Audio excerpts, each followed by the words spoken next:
The RED Komodo 6K has just significantly dropped down in price, making it cheaper than Sony's famous FX3 cinema line camera. But does the price cut make it a better buy? Well, yes and no. Today we're going to be breaking down the image quality, usability, and which camera may be right for you. But before we get into it, my name is Caesar. I'm an aspiring photographer. I do a little bit of videography on the side, and I just want to let you guys know that I started up a new Instagram where I'll be showcasing some of my photography. So in case you guys are interested in that, please go check it out. It would mean a great deal to me if you'd go ahead and just check out some of my work. Now with that out the way, let's get into it. So before the price drop, the RED Komodo 6K was priced at around $6,000.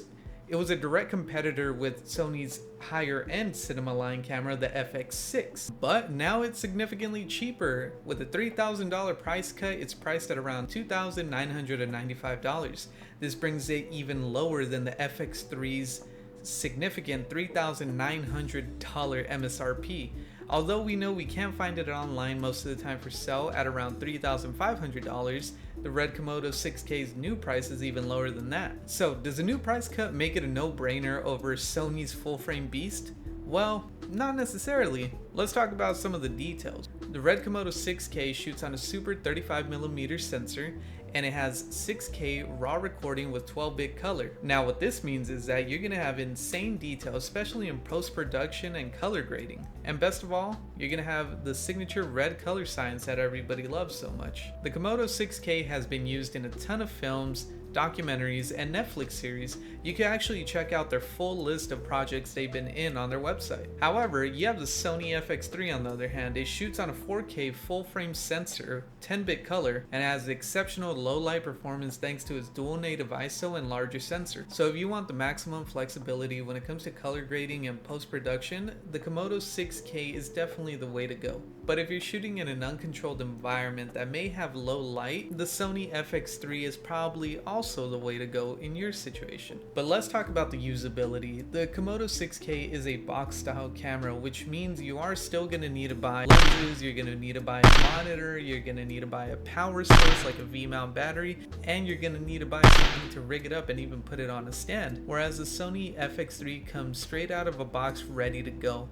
You don't need an external monitor because it has one built into it, and if you're already in the Sony ecosystem, you're going to be able to use all your E-mount lenses. Plus, unlike the Komodo 6K, the Sony FX3 has in-body image stabilization. To put it in simple terms, if you want your cinematic shoots to have the commercial quality without the commercial setup, you're going to want to go with the FX3. So, which camera is right for you?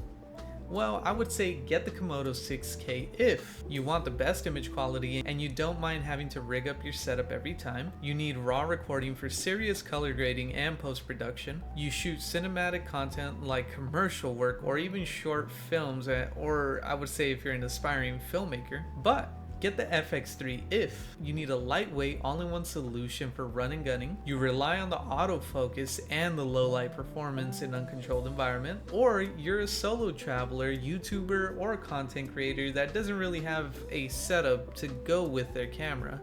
FX3 is definitely the way to go. At the end of the day, they are both incredible tools, and the Komodo 6K's price drop is absolutely amazing. It's very hard to pass on even if you're not at that level, just because of how much it significantly dropped in price for the image quality.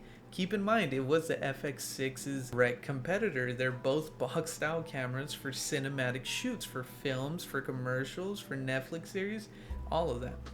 So it's very hard to pass up, but I'm going to tell you at the end of the day, if you're just not at that level, even though it's more expensive, the Sony FX3 is still going to make a lot more sense for you.